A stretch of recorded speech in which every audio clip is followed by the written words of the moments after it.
Bueno, muchas gracias por haber llegado prontito de ese coffee. Hacía falta cargar pilas, yo lo entiendo. Pero ahora les voy a plantear un reto, y es que en estas dos mesas redondas y para llegar a tiempo a la clausura necesitamos remontar 15 minutos. Nuestros ponentes ya saben cómo funciona y esto es ya como las campanadas. A los 2 minutos de intervención va a sonar un gong, a los 3 minutos va a sonar un ding y cuando lleguen a los 5 minutos ya se acabó el sonido.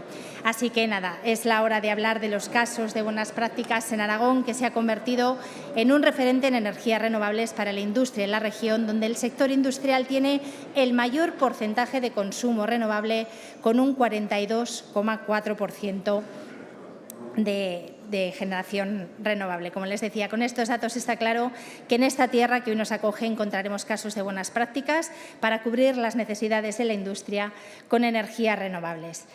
En esta mesa contamos con la moderación del vicepresidente de COE Aragón, don Agustín Laguna. Buenos días, don Agustín. Gracias. Y le cedo la palabra para que pueda presentar a sus contertulios. Muy bien, muchas gracias. Pues nada, damos paso al segundo panel de la mañana. Lo primero de todo, muchas gracias al foro por invitarnos, a mí como moderador y a todos los ponentes que estamos comentando ahora en la parte de atrás. Es una satisfacción para todos nosotros poder estar aquí con vosotros y poder compartir nuestras reflexiones acerca del presente y del futuro, tanto del sector de lo que sería el autoconsumo industrial como de las propias compañías que representamos. Dar también gracias a COE, al clúster y a la Universidad de Zaragoza por la organización de este evento y a los patrocinadores y especialmente a Forestalia, que sabemos que ha tenido un papel muy importante en este evento. El panel que vamos a presentar versa sobre cómo las renovables pueden cubrir las necesidades energéticas que tenemos en la industria, sobre todo en Aragón, en aquellas compañías que somos electrointensivas, y ver casos de buenas prácticas que han desarrollado las empresas aquí en Aragón, tanto aquellas que tienen origen aquí en nuestra región como aquellas que han venido a implantarse tanto en el pasado como las que han venido recientemente a nuestra comunidad autónoma. Nos acompaña hoy David Blázquez. David es responsable de infraestructuras, energía, políticas de sostenibilidad e inteligencia artificial. He leído esta mañana, esto nos tienes que contar, de Amazon Web Service.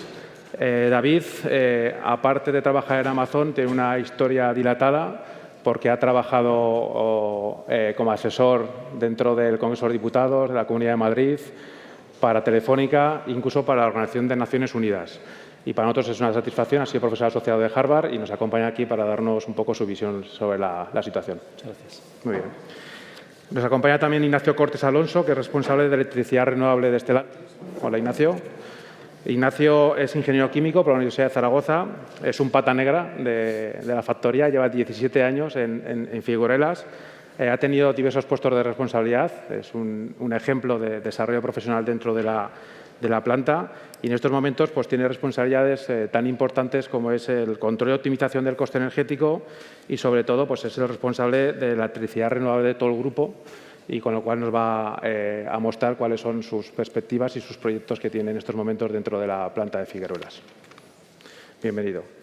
Luis Miguel Gil Vallano es responsable de servicios energéticos y responsable de nuevas actividades de SAICA y también lleva la parte de investigación y desarrollo de SAICA Natur.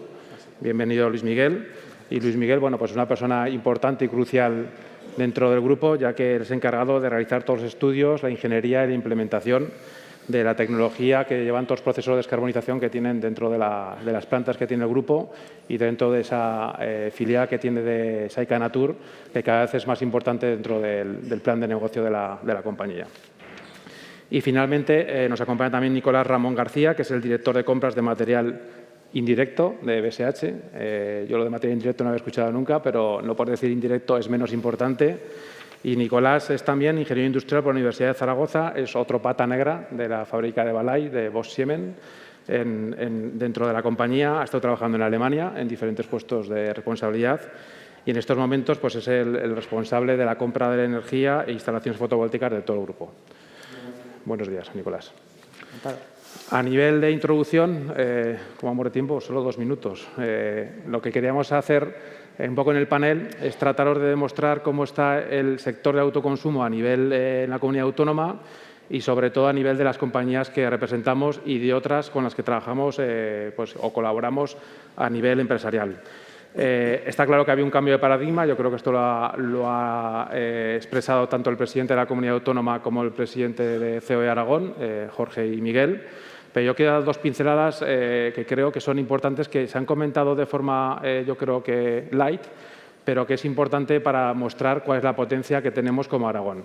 Hemos hablado que en España la potencia instalada en energía renovable está en torno al 60-65%, en Aragón estamos al 75%, pero comunidades autónomas tan importantes como es País Vasco, Cataluña o Madrid, en el caso de Cataluña la potencia instalada está en torno al 25%, en Madrid el otro día me decían que está en torno al 10% y en el País Vasco está en unas cifras inferiores a las de Cataluña, con lo cual un sector estratégico como es el de la energía renovable en estos momentos es para ellos un dolor de cabeza, ¿vale? Y como COE nos decía, en verdad, Miguel, en los diferentes foros que tenemos, que nos ven con cierta envidia sana, porque dentro de esos proyectos que tienen descarbonización en la Agenda 2030, pues nosotros estamos muy por delante y somos capaces de desarrollar nuestros propios proyectos y de poder vender energía a otras comunidades autónomas.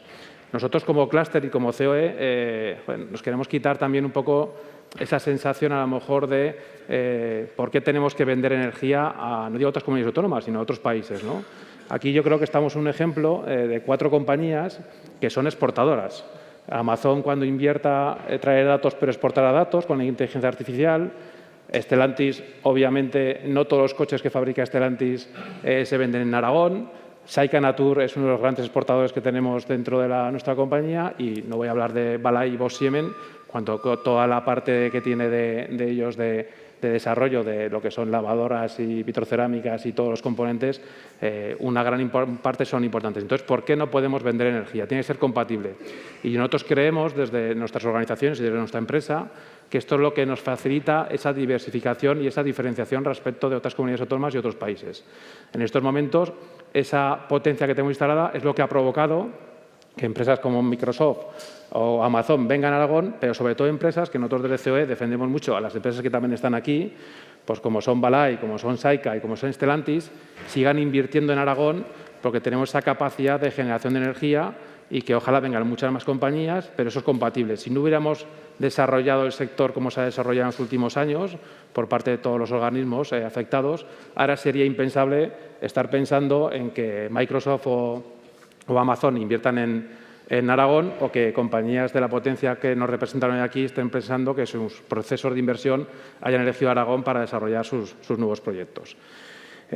Sin nada más, porque llevamos mal de tiempo, voy a pasar la palabra a Luis Miguel Gil Vallano, de Saika, y un poco para que nos cuentes desde Saika cómo estáis afrontando esa descarbonización de los procesos productivos que tenéis y cuál es la huella de carbono que tenéis en la actualidad. Bueno, en primer lugar, muchas gracias por la invitación a participar en este foro, muy interesante hasta el momento, y por empezar un poco centrando qué es la actividad de Saika. En Saika producimos soluciones de papel para la fabricación de embalajes y cartón ondulado, fomentando la circularidad en el reciclaje. La economía circular está en nuestro ADN. Este año estamos celebrando nuestro 80 aniversario. Lo que empezó en el centro productivo de Zaragoza pues se ha extendido a 10 países, la mayoría de ellos europeos, también en Estados Unidos.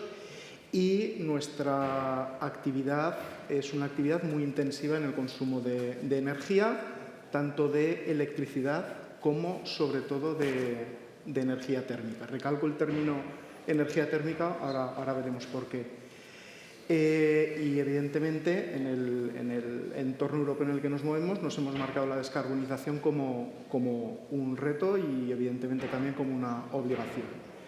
A tal efecto, el primer enfoque ha sido, ya desde el propio plan estratégico de la compañía, se establece la descarbonización como un punto principal.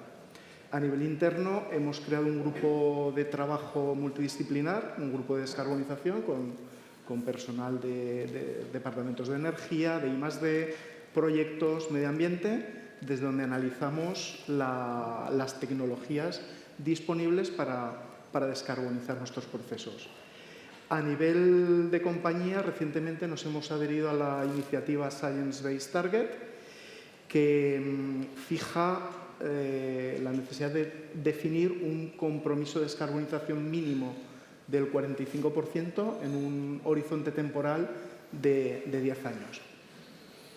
Y como paso inicial para poder fijar nuestros objetivos, aquí que estamos hablando también de tratamiento de datos, pues es medir. Y en el año 2022 hemos calculado nuestra huella de carbono en los 3 alcances que todos conocemos: alcance 1, emisiones directas, alcance 2 de emisiones indirectas, y el alcance 3. Fundamentalmente nuestra actividad tiene emisiones de alcance 1 y alcance 3. Las de alcance 2 pues, rondan el 5%, si bien algunos de nuestros estudios de descarbonización han demostrado que podríamos trasladar emisiones de alcance 1 a alcance 2 mediante la electrificación.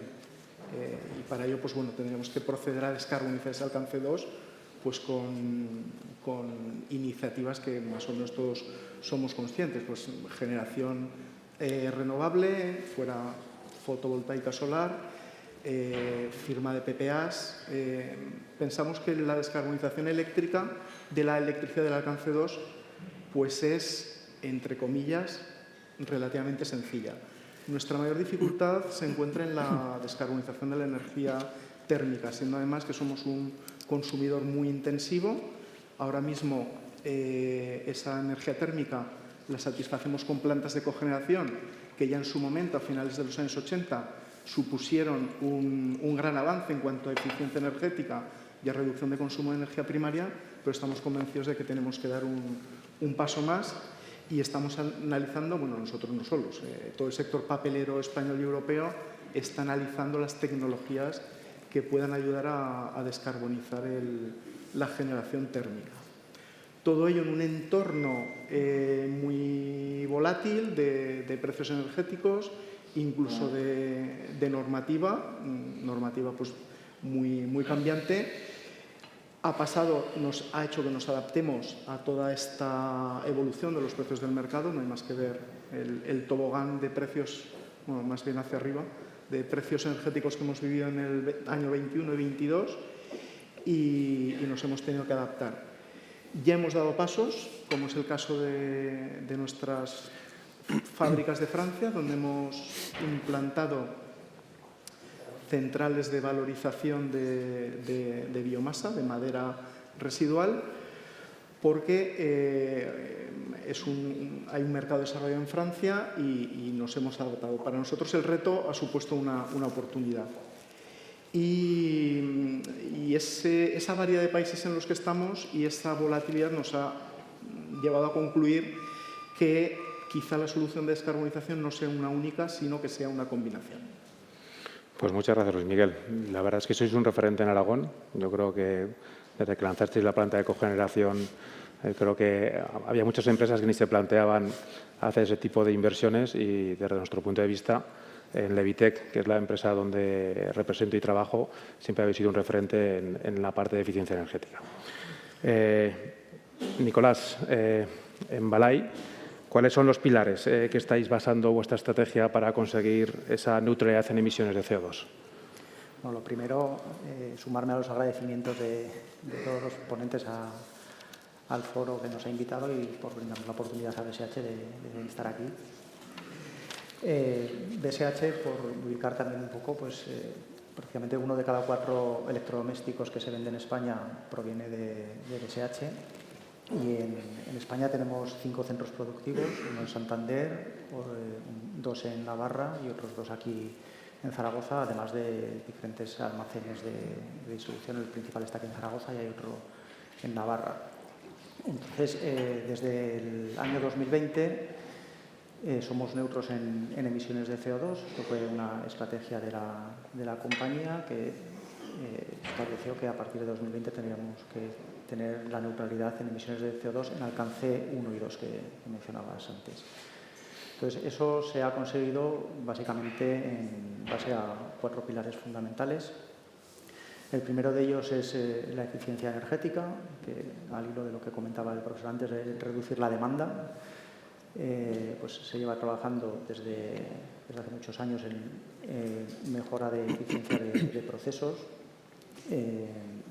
Se empezó pues con monitorización para saber dónde están los consumos, para poder reducirlos, campañas de sensibilización también a todo el mundo pues para el encendido apagado de instalaciones, para reducir consumos de stand-by.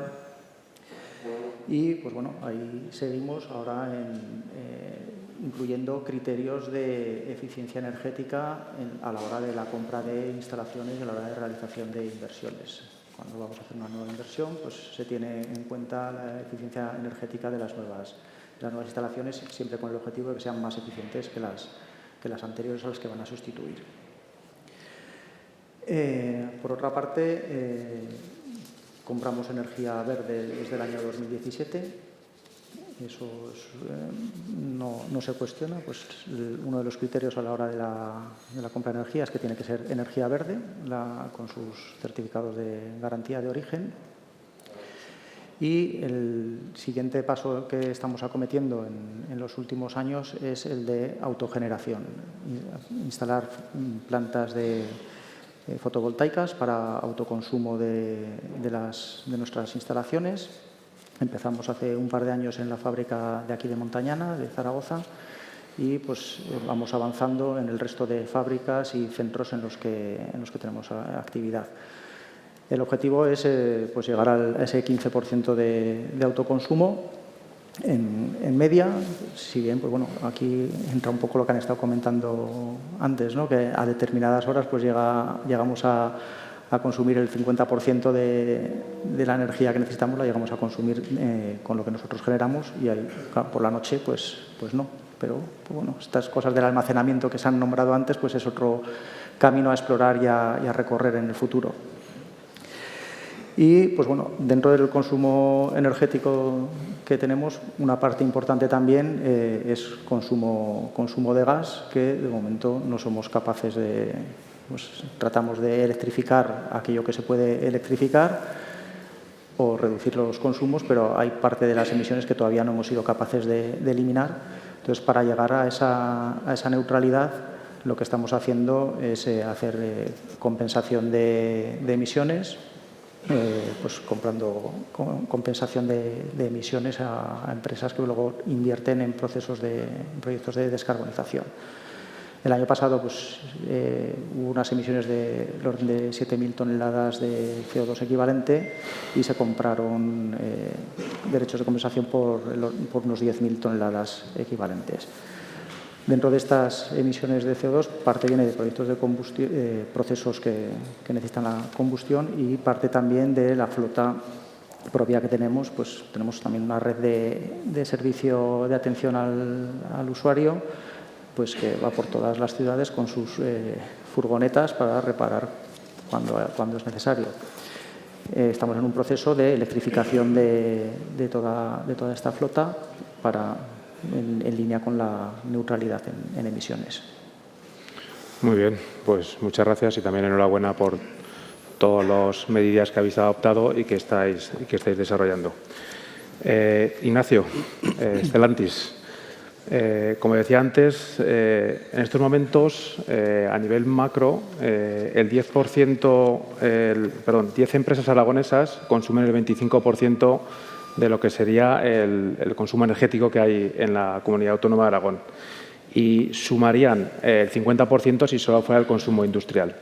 Las dos top son Saika y Stellantis en estos momentos en el ranking, y por eso hemos invitado a Ignacio para que nos contara pues, cómo están haciendo ellos en el proceso. Entonces, dentro de lo que es la transición ecológica y los pilares que tiene Stellantis, cuéntanos cómo estáis llevando a cabo esa parte de descarbonización y de reducción de la huella de carbono.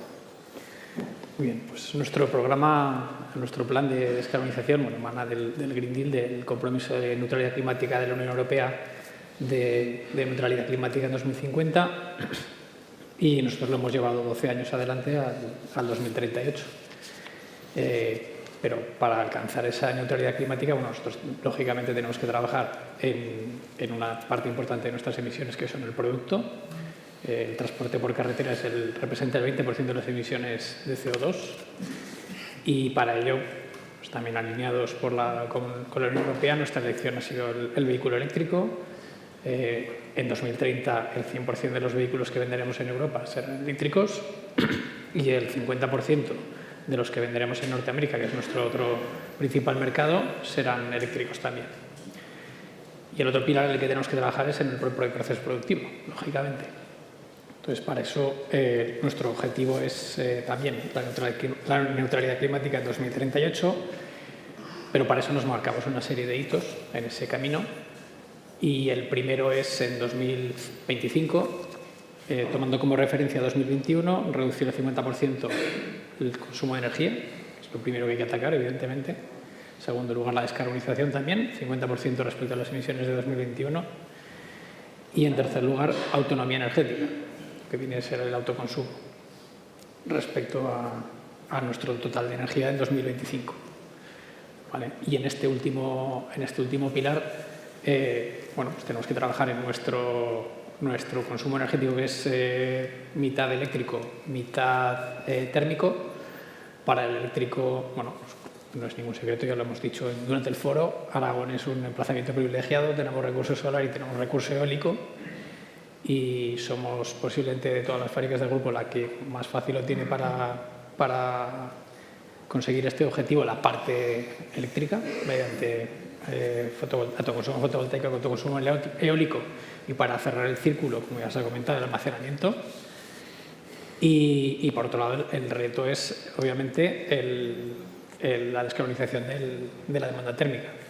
Entonces, para eso, también apalancándonos en esa facilidad para generar energía renovable, además competitiva, nuestra estrategia principal es la electrificación de la demanda térmica, dependiendo, lógicamente, de las temperaturas que tenemos que atender. Para bajas temperaturas lo intentamos atacar con bombas de calor, incluso geotermia de baja profundidad. Ya para más altas temperaturas tenemos que sustituir gas por resistencias en los hornos. Y ya para más altas temperaturas que no son fácilmente electrificables, trabajamos fundamentalmente o en biogás o en hidrógeno. Esos serían los gases renovables con los que podríamos atacar esas últimas demandas térmicas difícilmente electrificables. Pero principalmente nuestra estrategia es aprovechar esa capacidad de generación de energía solar y eólica y desplazar demanda térmica hacia eléctrica. Muy bien. David, como representante de centros de datos, Amazon, TICS, cuéntanos por tu labor también institucional, que por eso ha hecho la introducción de tu currículum y tu desempeño que tienes en Amazon Web Service, ¿cuál piensas que es el papel de las corporaciones en la descarbonización de la economía a nivel global? ¿Y cómo piensas que los centros de datos son una oportunidad para la sostenibilidad? Pues gracias, Agustín, gracias a todos y gracias por la invitación. Yo creo, y es uno de los principios de liderazgo de Amazon, además uno de los que se incluyeron después de que salieran aquellos 14 principios más famosos, ¿no? Yo creo que todas las compañías tienen una responsabilidad y nosotros lo decimos así, las que tienen mayor éxito y mayor escala tienen una responsabilidad todavía mayor, ¿no? Una responsabilidad a nivel global y también con las comunidades cercanas a los lugares en los que se opera y aprovecho para saludar a Gerardo, que es concejal aquí en Villanueva de Gállego y buen amigo, ¿no? Parte de ese, digamos, de intentar responder a ese compromiso comenzó por lo menos en el año 2019, cuando Amazon lanzó ese compromiso que se llamó el compromiso climático, ¿no? El Climate Pledge, en el que básicamente quería adelantar 10 años los objetivos de los acuerdos de París. A ese compromiso, digamos, liderado por Amazon, se sumaron después otras muchas empresas, entre ellas también algunas españolas, ¿no? Combatir el cambio climático y la descarbonización, ¿no? ¿Cómo responde cómo responden las empresas o cómo responde Amazon en este caso, ¿no? Y AWS a un compromiso de este tipo. Yo lo plantearé en dos términos, si os parece. Por una parte, cómo ser más sostenibles por vía de la eficiencia y, por otra, cómo ayudar a esa transición, ¿no?, de la economía hacia fuentes energéticas limpias. Sobre lo segundo, Amazon es el mayor comprador de energía, mayor comprador corporativo de energía renovable en España, en Europa y en el mundo.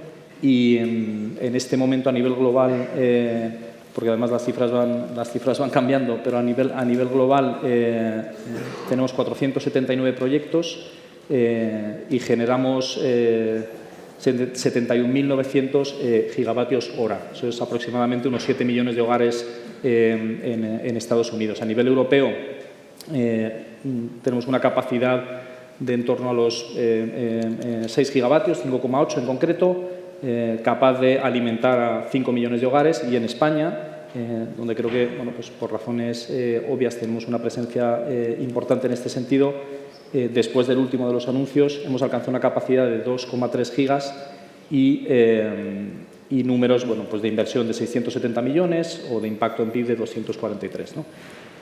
Con la generación de empleo asociada, que en el caso de España son 1.800 empleos, ¿no? Por otra parte, ¿cómo mejoramos en sostenibilidad? Y aquí voy a retomar algunas de las ideas de Manuel, el director de Spain DC en España. Yo creo que es fácil ver un autobús y ver enseguida todos los coches que no están circulando, ¿no? Es más difícil todavía ver un centro de datos y ver a la vez todos los centros de datos muchísimo más ineficientes que han dejado de operar gracias a que ese centro de datos existe, ¿no? Creo que ese es un reto para la industria, ser capaz de comunicar ese hecho. Desde AWS, los estudios que, bueno, pues que hemos ido haciendo y que nos han llegado, los datos son la verdad que bastante esperanzadores, en el sentido de que una empresa media europea que trasladase su carga de computación de una instalación on-premise a AWS dejaría de emitir el 80% de las emisiones de carbono que emiten digamos, en una infraestructura on-premise, ¿no? Por otra parte, son estructuras infinitamente más eficientes, es decir, en Estados Unidos alrededor de 3,6 veces más eficiente un centro de datos como los de AWS respecto a los centros de datos on-premise de las industrias, y en el caso de Europa 5 veces más eficiente, ¿no? Yo creo que la responsabilidad, y me quedan 10 segundos y casi lo voy a cumplir, la responsabilidad de las empresas es enorme, y quería acabar sencillamente con un pequeño ejemplo. Hay tiempo, estamos cumpliendo. Estupendo, pues es muy pequeño, aunque haya tiempo, ¿no? Y sobre todo porque estamos en Villanueva de Gallo, ¿no?, donde creo que la colaboración entre las empresas y las administraciones tiene que ir a más. Por ejemplo, pues aquí hemos anunciado hace no mucho un proyecto en el que hemos trabajado con el Ayuntamiento a través de una empresa de detección de fugas en las tuberías en la infraestructura de transmisión de agua, donde, bueno, pues los resultados yo creo que han sido interesantes con una identificación, bueno, pues del entorno, a ver si no me equivoco, porque Gerardo luego me echará la bronca si digo los datos mal, pero de un ahorro de en torno de 33 millones de litros al año, ¿no?, a 45 kilómetros de la red. Este tipo de proyectos, o otro que hemos anunciado recientemente, y acabo con esto y es realmente brevísimo, si no me equivoco, en Fuentes de Ebro, donde recuperando agua de drenaje de los cultivos, pues vamos a ser capaces de devolver al sistema alrededor de 864 millones de litros al año, ¿no? Yo creo que se pueden hacer muchas cosas y vuelvo al principio, yo creo que la escala conlleva responsabilidad, y desde Amazon lo que estamos intentando es responder digamos, a ese llamamiento, ¿no? Es objetivo. Muy bien. Una de las cosas que más nos llamó la atención de Amazon, nosotros trabajamos desde Levitech con Amazon en centros logísticos, en instalaciones eléctricas, mecánicas de eficiencia energética. Desde que empezamos a trabajar con ellos hace muchos años, tenían muy claro en su política de sostenibilidad que no iban a hacer ningún proyecto que no estuviera vinculado a energía renovable. Fueron de los primeros que en sus criterios de ESG tenían muy claro que tanto sus inversores como sus accionistas, como su política de gestión, pues tenía ese tema marcado que sorprendía en España en aquel momento, porque al final veníais por Estados Unidos, erais antes de la pandemia, entre comillas, un desconocido a nivel industrial y bueno, pues nos sorprendió que todos los proyectos que teníamos que desarrollar pues teníais esa impronta, ¿no?, esa marca que os hacía diferenciar y que el tiempo os ha ido dando la razón. Nicolás, me ha quedado una duda al respecto de, bueno, he visto todo lo que hacéis a nivel dentro de la empresa y dentro de la factoría para la descarbonización, pero ¿cómo conseguís también descarbonizar la cadena de suministro? O sea, ¿cómo trabajáis con los proveedores para que ellos también vayan reduciendo su huella de carbono? Sí, bueno, cogiendo lo que decía él, al final las empresas tenemos una responsabilidad, ¿no? Y pues bueno, nosotros tenemos la responsabilidad también pues de tirar de nuestros proveedores para que sigan estos pasos que estábamos haciendo nosotros. Nos hemos planteado objetivos muy ambiciosos también de reducción de huella de carbono en toda la cadena de suministro. Queremos reducir la huella de carbono un 15% de aquí al 2030. Y para ello, pues bueno, lo primero es aprender a medir esa huella de carbono en proveedores o enseñar a los proveedores a medir esa huella de carbono. Se han iniciado ya actividades pues, con varios de ellos para empezar a medir. Otro de los aspectos importantes es el incrementar los usos de material reciclado en nuestros productos y también el hacer que nuestros productos sean reciclables. Una vez ha llegado el final de vida del producto, que sea fácilmente desmontable y fácilmente reciclable.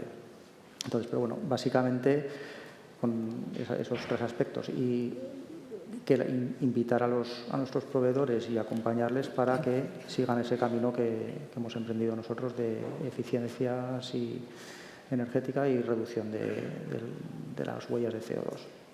Muy bien. Luis Miguel, en Saica, ¿qué proyectos tenéis de innovación al respecto de descarbonización y reducción de huella?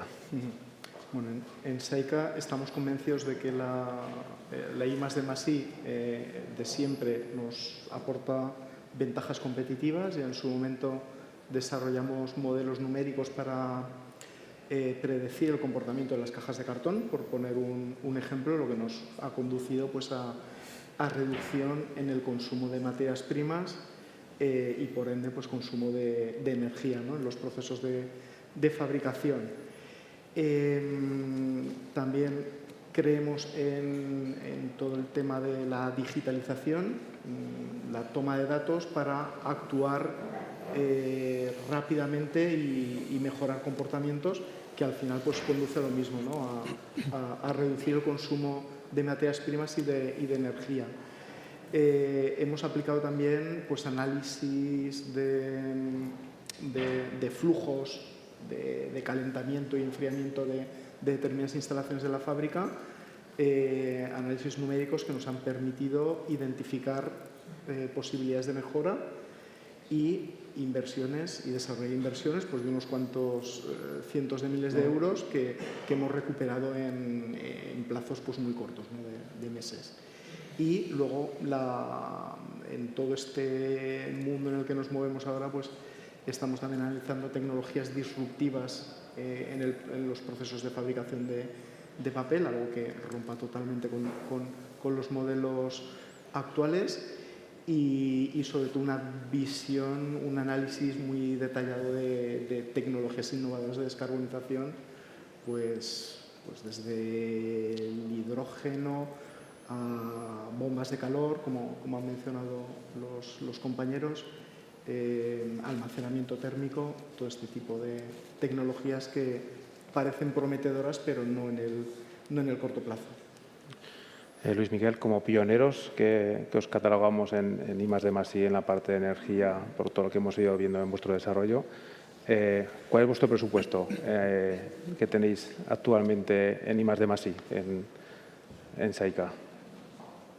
Pues no te sabría. Mucho. Mucho. Sí, dedicamos un esfuerzo muy importante a todo lo que es I+D+I en todas las áreas de negocio del grupo. Además, recientemente habéis inaugurado unas instalaciones nuevas. Sí, así es. Sí, y seguís invirtiendo en Aragón, que es fundamental. Y seguimos invirtiendo en Aragón, efectivamente. Muy bien. Ignacio, pasamos a la parte más estratégica. Yo creo que tanto Ignacio como David nos pueden dar esa visión como gran multinacional, que también lo son Bala y Saica, pero con un capital, pues yo diría, anglosajón. ¿Cómo veis Aragón? Esas ventajas competitivas, esa visión estratégica, ¿por qué Aragón? Pues a mí, por la parte que me toca de sobre todo autonomía energética, ahora que tengo que pelearme con todas las fábricas del grupo, no solo con Zaragoza, ya me gustaría jugar en el resto de fábricas la partida que estoy jugando en Zaragoza. Entonces, obviamente, sol, 1.600 horas equivalentes, viento casi 3.000, pero no solo eso, además incluso tenemos oportunidad de geotermia de baja profundidad, como tenemos en varias instalaciones en Zaragoza, incluso un mercado incipiente ahora mismo, como es el biogás, a partir de toda la industria cárnica que tenemos en la región, pues también podemos ser punta de lanza en ese vía para descarbonizarnos. Entonces, de cara a la sostenibilidad, no me viene a la cabeza ningún emplazamiento mejor, sinceramente. Bien. David. Pues, por una parte, procesos administrativos claros, predecibles, sencillos, eficientes. Yo creo que en eso Aragón ha sido extremadamente competitivo. Los PIGA, ¿no?, los proyectos de interés general que creo que muchos de los presentes en la sala conocen, yo creo que han sido un éxito. Han sido un éxito por, digamos, lo que regulan, pero también, y desde mi punto de vista lo más importante, por la forma de ser y la voluntad de cooperación que había en la gestión por parte de todos los funcionarios, de los gobiernos de Aragón, como os he dicho antes, donde yo creo que ha habido una unidad en la intención de atraer inversión porque es bueno para Aragón y porque es bueno para España, que yo creo que ha hecho que compañías como la nuestra decidieran venir, ¿no? Cuando pues a lo mejor era más natural pensar en otras localizaciones por otras razones. Eso fue definitivo, ¿no? Y el segundo elemento es el talento. Yo creo que Aragón tiene mucho talento, no solo en los ingenieros que forma y que pues empiezan a trabajar en infraestructuras como la nuestra, sino también en toda la industria asociada, y esto es un piropo, Agustín, así que espero que luego me invites a un café, en toda la industria asociada local, que ha permitido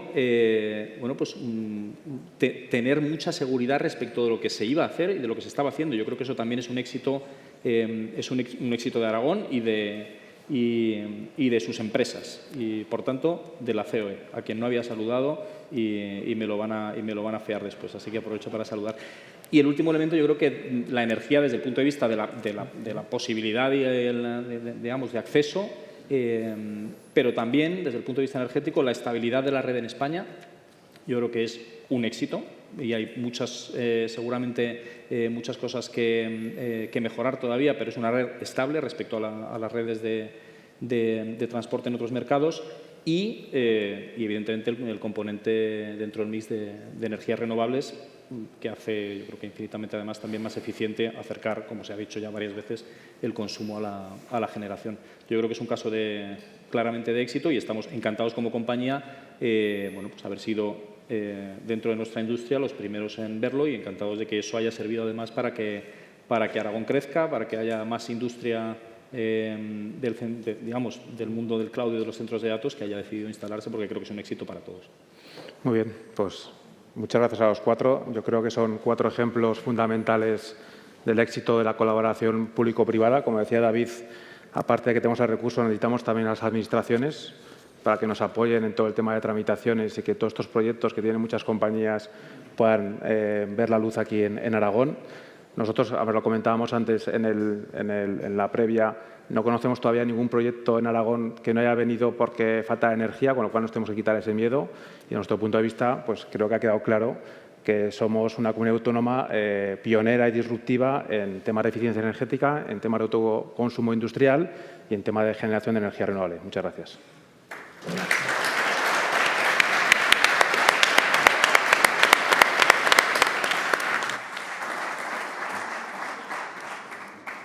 Yo les quiero agradecer antes de que salgan de escena y felicitarles de verdad, porque si como directivos gestionan sus empresas con la misma eficiencia y eficacia que el tiempo de esta mesa, desde luego los resultados los tienen asegurados. Muchísimas gracias, de verdad.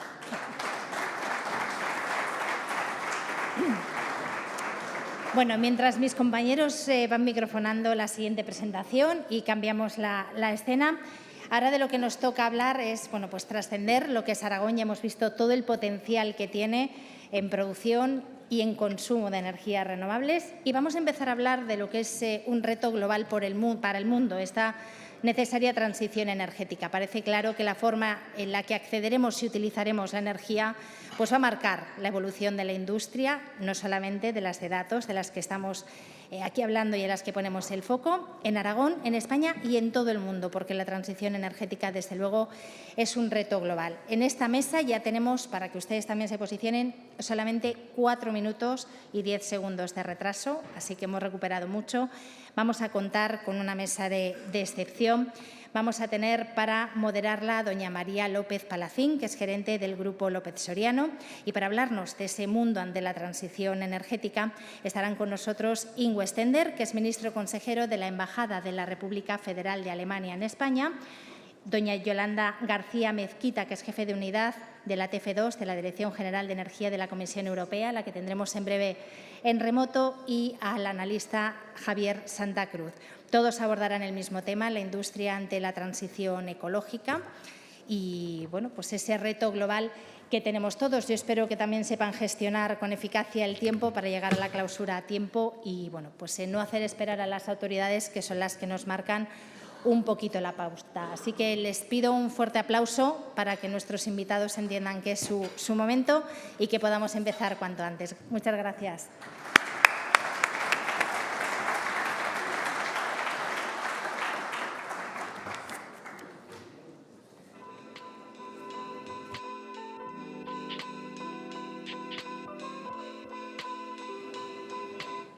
Aprovecho que van subiendo por aquí para recordarles que, bueno, los tiempos nos los marca el sonido. Ya saben, primero un dong, después un ding y luego los 3 pitidos, que ya es que estamos a puntito de explotar.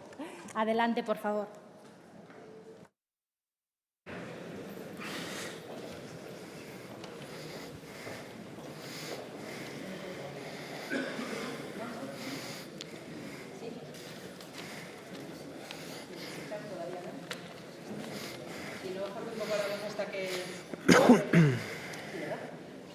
Bueno, pues muy buenas tardes a todos. Lo bueno o lo malo de ser la última mesa es que les aseguro que vamos a terminar puntuales por los que nos van a seguir en la palabra. Lo primero de todo, pues bueno, agradecerles que hayan querido contar conmigo para esta mesa redonda. Mi motivo, aunque no nos dedicamos a la energía como Industrias López Soriano, pues ya saben que también tengo la función de cónsul honoraria de Alemania en Aragón y hoy contamos con una presencia importante pues, de Alemania dentro de esta mesa. Vamos a hablar nosotros de los retos que tiene el mundo, de los retos o la transición que estamos viviendo. Así que la mesa la hemos estructurado. Tenemos una ponente que va a entrar en online, que yo creo que enseguida la tendremos por aquí. Vamos a hablar de lo global hacia lo más cercano que tenemos. Así que, sin más, pues voy a dar ya paso presentando a la primera intervención, que va a ser la de Javier Santa Cruz Cano. Javier es economista, formado por la Universidad de Essex en el Reino Unido, en la London School of Business and Finance y en la Complutense de Madrid. Es doctorado, licenciado en Económicas y experto en renta variable y derivados. Es economista, especializado en macroeconometría y finanzas y ejerce docencia e investigación en otros centros nacionales e internacionales, como el Instituto de Estudios Bursátiles. Es formador del Instituto de Bolsas y Mercados Españoles, investigador de la Fundación de Estudios Financieros, entre otros, y pertenece a foros de expertos como el Foro de Industria y Energía, en el que hoy estamos, la Asociación para la Transición Energética o la Asociación de Educadores y Planificadores Financieros. Trabaja en el mercado en materia de estrategia financiera para los sectores energéticos y agroalimentario y es analista de mercados y colaborador habitual de medios económicos. Así que dentro de esta visión global que tienes, Javier, muchas gracias por acompañarnos. Lo que me gustaría es que en 5 minutos nos des una primera visión global de hacia dónde va el mundo en esta transición energética. Muy bien, muchísimas gracias. Muy buenos días a todos, ya tardes.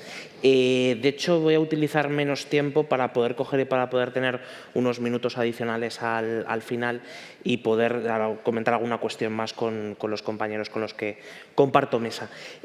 Vamos a ver, como situación global, que para hacerlo de manera muy telegráfica, hay un dato que esta mañana publicaba Bloomberg, que es bastante interesante, que es que este año la cumbre del clima que se celebra en Dubái va a ser el récord de asistencia de todas las cumbres del clima desde los años 90, desde la primera que se celebró de la cumbre del planeta, la cumbre del milenio en Río de Janeiro, y después todas las que vinieron. Entonces, eso significa, en primer lugar, de que hay un mayor interés por las cuestiones relativas al cambio climático y su traslación hacia el sector de la energía. Es decir, el sector de la energía, ¿por qué lo colocamos como uno de los vectores fundamentales en esta materia? Porque hace años era uno de los principales contribuyentes en materia de emisiones, es decir, se generó un consenso científico, un consenso que está agrietándose, y es bueno que se agriete porque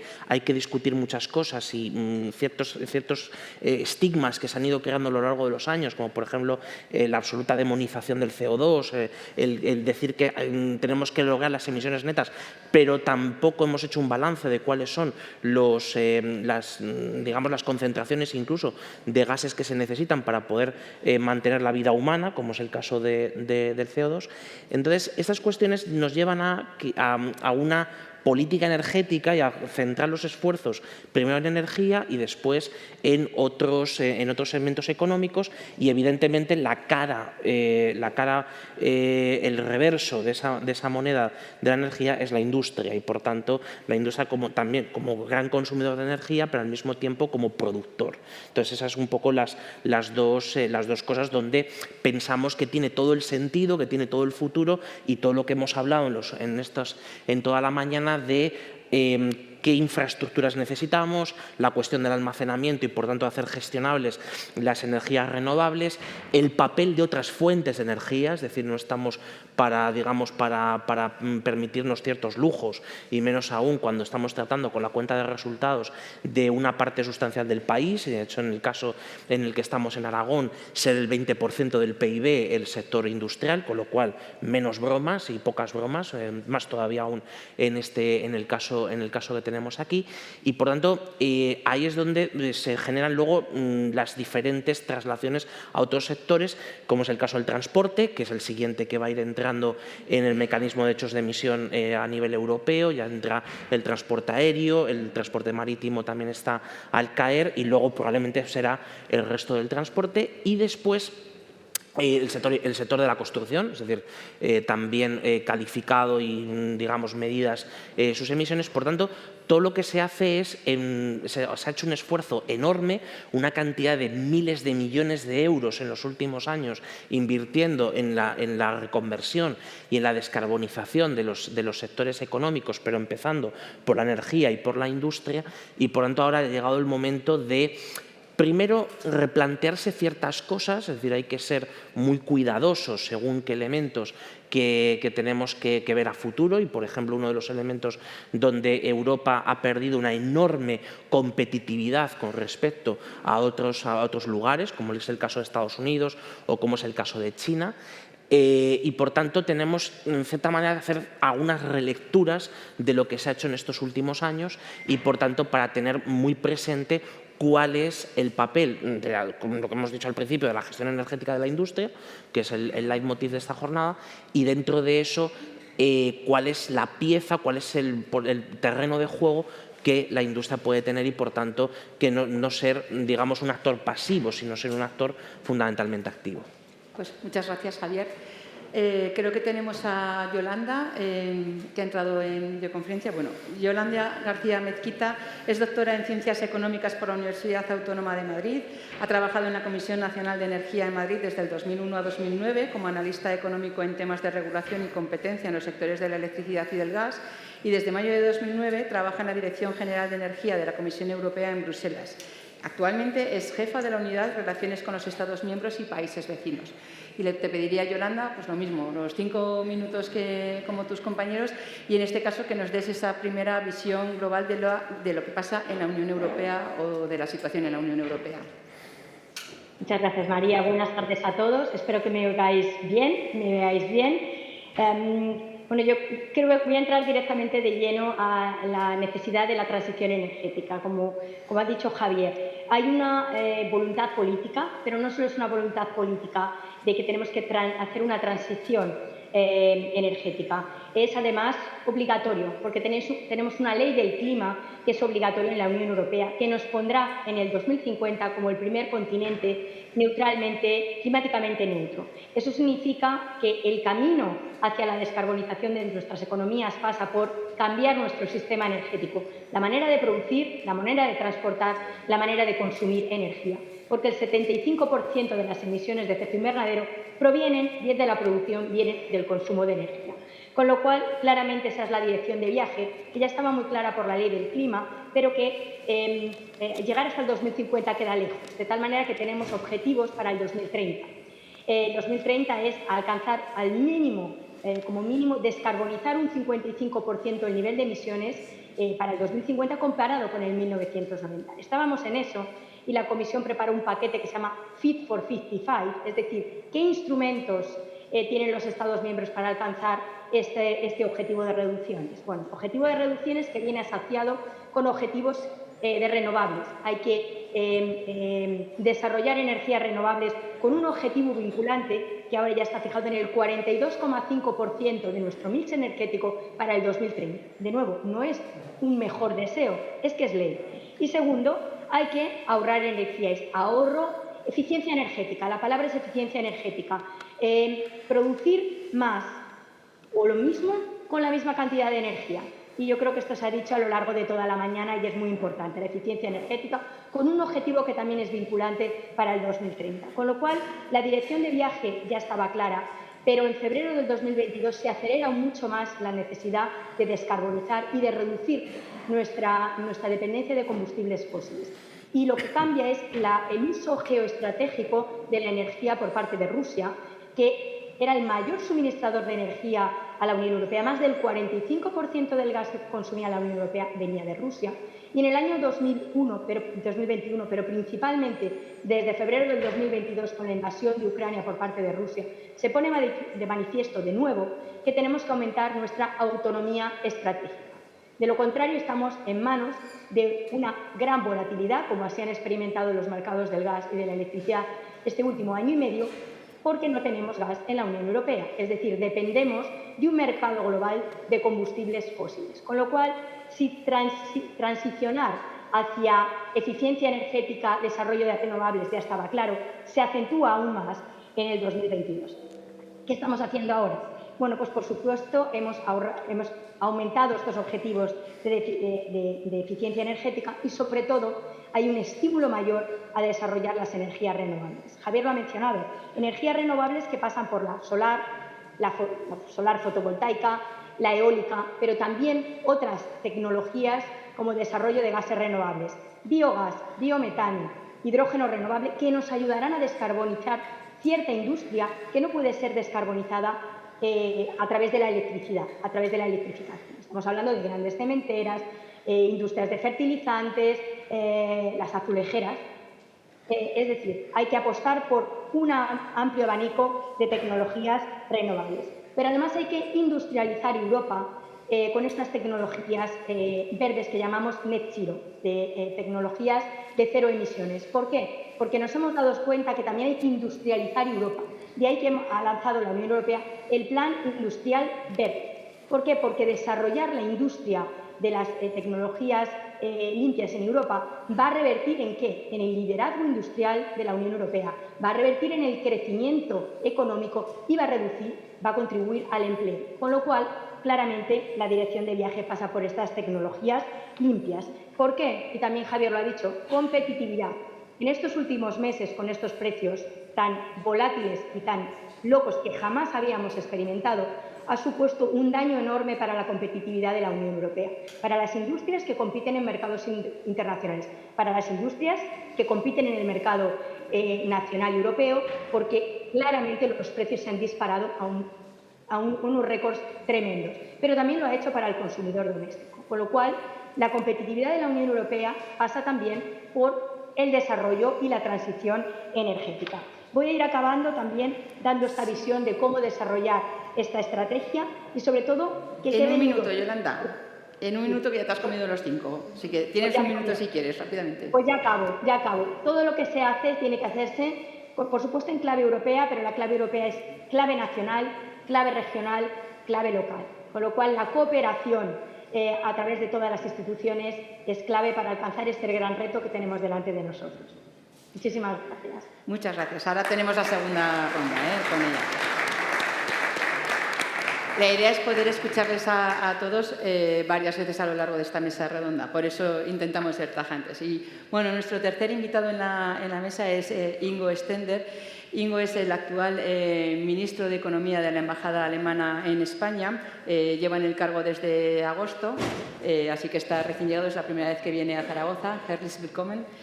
Ha estado anteriormente en la Dirección General de Asuntos Centrales en Bonn, en la Embajada de Santiago de Chile, en el Consulado General de Alemania en Sevilla, en Direcciones Generales de Economía y Control de Armas en Berlín, en la Embajada de México, Embajada de Ankara, en la Dirección General de Economía o en la Dirección General de Asuntos Centrales en Berlín o en la Embajada de Lima.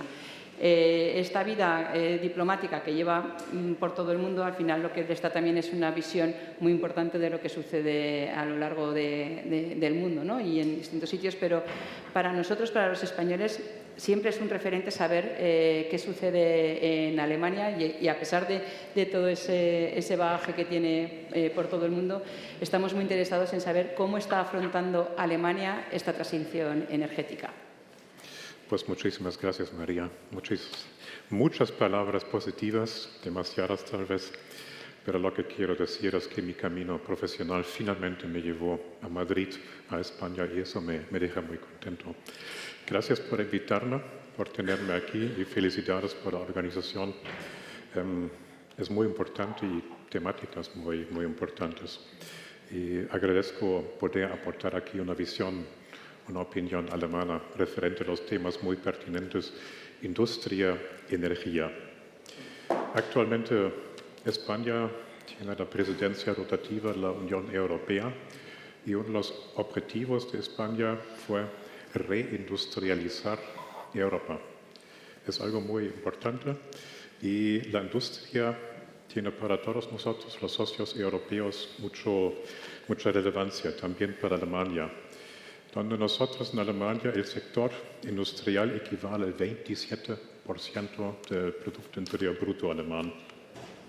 Abarca sectores clave, automoción, industria química, maquinaria, electroindustria, y es una amalgama para la sociedad, para el país. Plazas de empleo, estabilidad, ingreso, también cosas de la vida diaria, como hemos visto en la pandemia con cadenas de suministro cortadas, medicamentos. Industria es algo que queremos, que necesitamos en nuestros países europeos, también en Alemania. Además, que tanto aquí en España como en Alemania, las pymes tienen una relevancia importante, grande, son la columna vertebral. La otra cara de la medalla, la industria alemana, representa el 20% del CO2. De las emisiones, lo que ratifica la necesidad de lo que llamamos Energiewende. Energiewende, transición energética, ya tiene cierta fama, es una palabra como autobahn, que ya se entiende, pero el núcleo es importante. Cambio energético y asegurar el futuro industrial de Europa alemán. Las preguntas claves son: ¿dónde vamos a producir el acero verde? ¿Dónde las baterías de vehículos eléctricos? ¿Dónde los semiconductores? La transición implica costes y también riesgos para las empresas. Y nosotros, Alemania, estamos convencidos de que ayuda estatal en eso es importante, tanto a nivel europeo como a nivel nacional. El gobierno federal de Alemania está fomentando esa transición, que en el fondo va a una cosa muy sencilla: subvenciones, ayudas estatales de parte del Estado y de parte de las empresas, el compromiso de bajar las emisiones y de contribuir a la meta que compartimos. Nosotros en eso tenemos un abanico grande de medidas que en el fondo tienen un mensaje central: fomentar las energías renovables, otras medidas como ampliando la red eléctrica y asegurar la industria alemana en Alemania. Lo mismo aplica en otros estados de la Unión Europea, España aquí, y creo que eso debe ser el afán compartido por nosotros aquí, asegurar nuestra existencia es una palabra muy grande, pero digamos, necesitamos tener donde nosotros las cosas de la vida diaria, y para eso hay que fomentar de parte del Estado esa transición energética. Eso, en pocas palabras, es lo que estamos haciendo como gobierno y lo que también se apoya, como dijo Yolanda, de parte de Bruselas. Es también algo que viene con fondos Next Generation EU, también con una parte importante alemana, pero que en todo el ámbito europeo quiere asegurar a la industria, a las empresas que son imprescindibles. Eso. Pues, muchas gracias. Continuamos otra vez con Yolanda. ¿Qué retos ves para la Unión Europea o qué posibilidades de conseguir estos retos que tenemos por delante? Muchas gracias, María. Pues yo creo que los retos se han ido, los hemos ido desgranando de alguna manera. Y yo lo resumiría en tres: necesidades de financiación. La financiación es clave. Las inversiones públicas pueden ayudar y estimular, pero lo que necesitamos es inversión privada. Eso sin duda alguna, porque el reto es enorme. Next Generation EU, como Ingo ha mencionado, proporciona más de 700.000 millones de euros, que es una cantidad enorme, y que España va a recibir más de 160.000 millones de euros. La mitad de ellos son subvenciones, es decir, a fondo perdido. La otra mitad son préstamos, lo cual ya indica un estímulo por parte de inversión pública. Pero, como digo, no es suficiente. Hay que crear un marco regulatorio estable, cierto, que eso anime también a las inversiones privadas a desarrollar las inversiones que son necesarias en áreas que hemos definido como renovables y la eficiencia energética. Segundo, simplificación. La simplificación administrativa es esencial y uno de los mayores cuellos de botella de muchas inversiones son los permisos administrativos, con lo cual tenemos también que simplificar los procedimientos para estimular las inversiones necesarias. Y tercero, implementación. Tenemos legislación europea en marcha que se está transponiendo a nivel nacional y que hay que acelerarlo, hay que utilizar los instrumentos que ahora tenemos. Yo con esto pararía aquí para no ocupar más puesto, pero yo solo quería decir una cosa más a nivel internacional. La Unión Europea representa en torno al 7% de las emisiones de efecto invernadero global. Es decir, hagamos lo que hagamos, pasa porque otros también sigan esta senda de descarbonizar. De ahí que la COP28, como Javier ha mencionado, es clave. Y en la COP28 se va a proponer a nivel global dos objetivos. Un objetivo, un target de renovables para triplicar las renovables que tenemos ahora al 2030 a nivel global, y un objetivo de eficiencia energética de duplicar el nivel que tenemos ahora en 2030. Con lo cual, yo creo que ese es un mensaje también, un reto muy importante, y es: tenemos que asegurarnos que otros países también siguen esta senda de la descarbonización. Muchas gracias. Muchas gracias. Pues Dentro de estos retos que hemos visto para la Unión Europea, luego hay que llevarlos a los retos que tiene en cada país particularmente. ¿Qué retos puede tener Alemania o qué retos quiere cumplir y cubrir Alemania? Sintetizado, necesitamos agilizar, mejorar el marco legal, fiscal, regulatorio y asegurar de Europa, también Alemania, España, nos mantengamos competitivos entre otros países en términos de la producción, por ejemplo, de fotovoltaica, hidroelectrolizadores y otros. No debemos dejar que perdamos la competitividad como Unión Europea. Alemania a nivel nacional recién ha implementado una estrategia industrial que tiene como finalidad mejorar el emplazamiento industrial alemán. Queremos mejorar nuestra infraestructura, ductos, puentes, cosas muy terrestres, muy físicas, necesitamos mejorar. Implica también eso digitalizar mucho más. España en eso lleva la delantera y enhorabuena, España eso lo ha hecho mejor que Alemania, lo confieso, y esa es la meta también para nosotros. Seguridad para la industria es algo muy importante que tiene que dar la política. Hablamos de materias raras y creo que en eso el Estado tiene que entrar con acuerdos con otros países, otras regiones para asegurar el acceso a materias raras que necesitamos para industrias claves. Eso creo que las empresas pueden hacerlo, pero por lo menos debe de acompañar y ojalá guiar el Estado. Necesitamos diversificar proveedores. También lo hemos visto en tiempos de cadenas de suministro rotas y ahora con los últimos cambios geopolíticos, geoestratégicos, necesitamos asegurar la cadena de proveedores y tener proveedores seguros que siempre están. Ojalá, refiriéndome a medicamentos, a propia producción en Europa, propias fábricas con productos clave.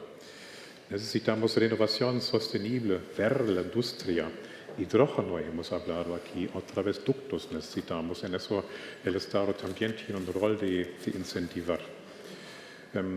Lo que dijo Yolanda lo ratifico todo. Yo creo que a nivel europeo también tenemos que juntar fuerzas y darnos más velocidad. Ayudas europeas creo que son muy buenas. Los fondos de Next Generation necesitamos también a nivel europeo cooperación, tecnología. Finalmente, un reto con miras a la COP28. También hemos hablado hoy día de la COP, la inminente. Creo que necesitamos a nivel internacional involucrar a todos, procurar que todos participen en ese proceso de contrarrestar el cambio climático, que nadie quede excluido. Hay que ayudar, a la vez también motivar, tal vez, para que sea un esfuerzo compartido por el máximo de países. Así que son diferentes niveles y todos a nivel nacional, europeo, internacional, podemos y debemos contribuir. Pues muchas gracias. Y Javier, ¿nos puedes dar quizás tú los retos que tiene España o que puede afrontar España dentro de esta transición energética? Bueno, España tiene varias cosas hechas y muy importantes y otras muchas por hacer. Centrándonos en las que quedan por hacer, ya hemos hablado antes de la cuestión de una mayor expansión, lógicamente, en el mix de generación eléctrica y también en general del mix de generación energética. No confundamos electricidad con el total de energía, ya que aproximadamente estamos hablando de una quinta parte del consumo de energía es electricidad y las otras 4/5 partes es carburantes y calor, ¿no? Toda la generación térmica.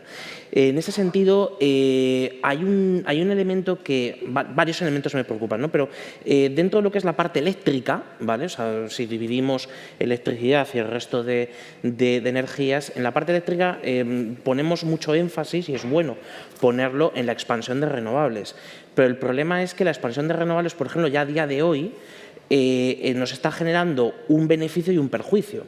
El beneficio es que tenemos horas del día donde los precios de la electricidad bajan de una manera extraordinaria, mientras que tenemos momentos del día donde suben de una manera también extraordinaria. Entonces, tenemos un sistema en este momento de precios diarios de la electricidad bastante volátil y, por tanto, los precios medios no han terminado de descender lo suficiente y, por tanto, tenemos que poner atención en una única cuestión en ese sentido, que es hacer gestionable la energía renovable. Y la energía renovable, para hacerla gestionable, en este momento tecnológicamente tenemos dos soluciones.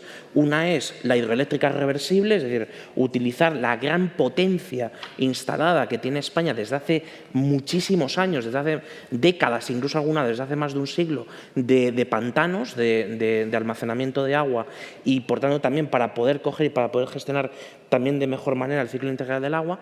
Y, por otro lado, el almacenamiento en baterías. Entonces, ¿qué ocurre? Que haciendo gestionable la energía renovable, primero tampoco vamos a causar el otro perjuicio, aparte de la volatilidad de los precios, que es el poder colapsar en ciertos momentos la red, ya que en las mismas horas del día, en los mismos momentos y en los mismos territorios estamos metiendo cantidades muy importantes, tanto sea de eólica como de fotovoltaica, y por tanto nos mandan en aquellos parques que están conectados a la red, nos mandan parar para evitar el colapso de la red. Entonces, ese es un elemento clave. El segundo, hay una cosa que hemos hablado también mucho, hemos utilizado la palabra en estos minutos últimos, que es el de la competitividad. Y la competitividad la hemos hablado en un prisma, que es el de Europa frente a Estados Unidos y frente a China.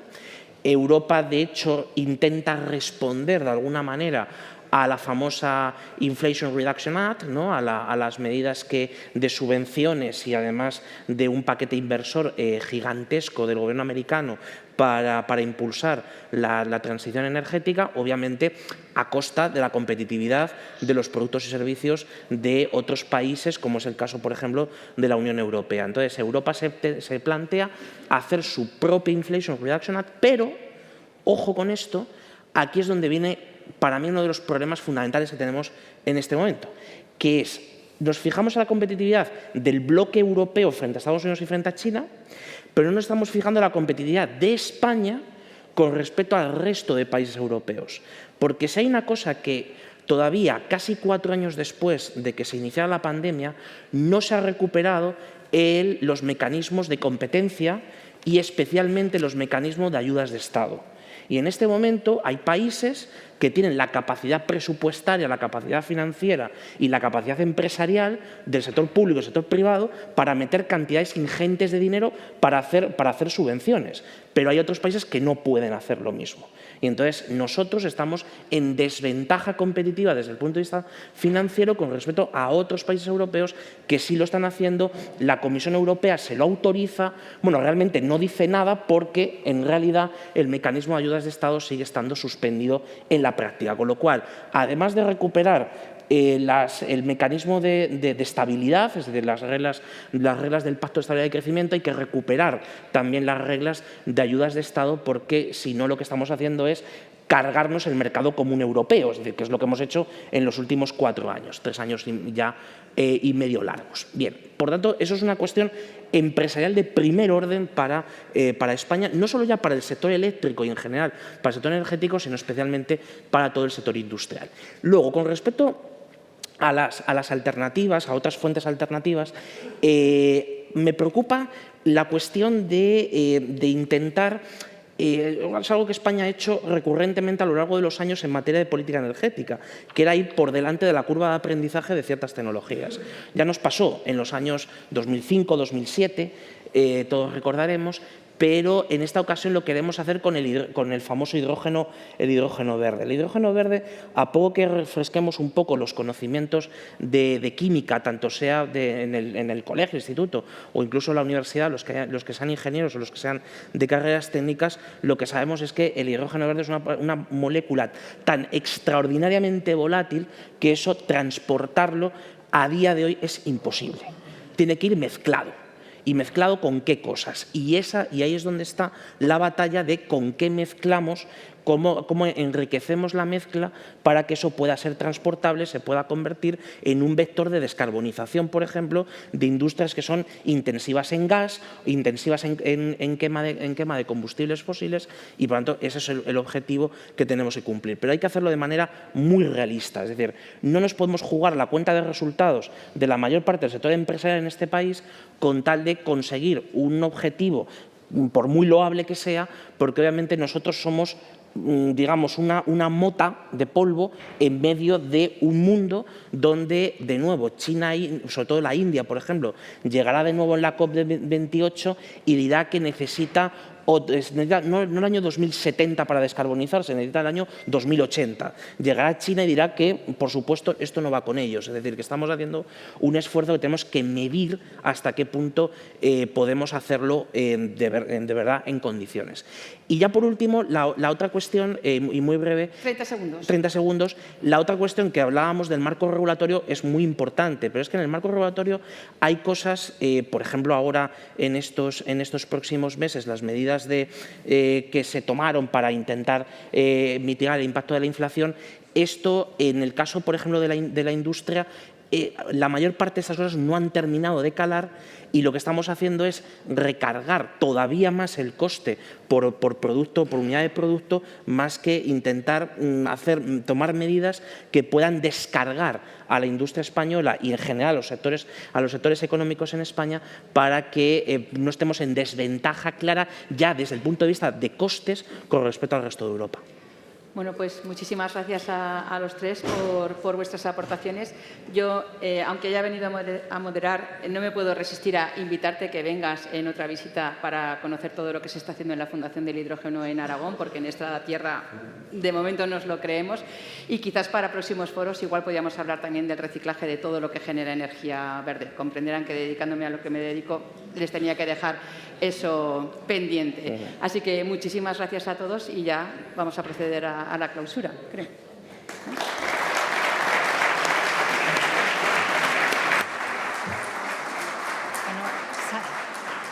María, podéis salir si queréis. Sí que tengo que darte gracias infinitas y desde luego entiendo que si en vuestra empresa gestionáis el tiempo como lo habéis gestionado aquí, ya sabemos todos que el tiempo es el principio de la eficiencia. Nosotros hemos llegado al final. Les tengo que dar las gracias también a todos ustedes porque hemos conseguido recuperar esos 40 minutos que hemos llegado a arrastrar de demora en la jornada. Probablemente nos hayamos dejado muchas cosas en el tintero, pero eso también nos da pie a que la próxima reunión que tengamos y empecemos a fijar esa segunda conferencia internacional para seguir profundizando en la transición energética y en cómo afrontamos la electrificación y el impulso a través de la energía para todas nuestras industrias. Vamos a proceder a la clausura. Sí que quisiera darle unos minutos a mis compañeros para que nos despejen la escena, que como ven, tenemos un escenario espectacular y ahora enseguida continuamos con la clausura. Les pido 2 minutitos nada más.